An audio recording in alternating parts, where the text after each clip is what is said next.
আজি আমাৰ অসমৰ শিক্ষকসকলৰ বাবে এটা ভাল খবৰ আছে। আমাৰ শিক্ষকসকলে বছৰত 10 দিন এটা তেওঁলোকে আৰ্ণ লিভ পাইছিলে, যিহেতু ভেকেশ্যন ডিপাৰ্টমেণ্ট কাৰণে তেওঁলোকৰ আৰ্ণ লিভ আন চৰকাৰী কৰ্মচাৰীৰ তুলনাত 10 দিনত সীমিত আছিল।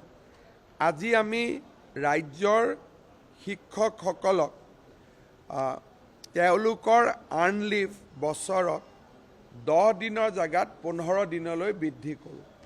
আমাৰ সদৌ অসম কৰ্মচাৰী পৰিষদ আৰু ৰাজ্যৰ শিক্ষক সংগঠনসমূহৰ এটা বহুদিনীয়া দাবী আছিল।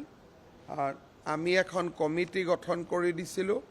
কমিটিৰ ৰিকমেণ্ডেশ্যন মতে আৰ্ণ লিভৰ সংখ্যা 10ৰ পৰা 15 দিনলৈ বৃদ্ধি কৰা হয়।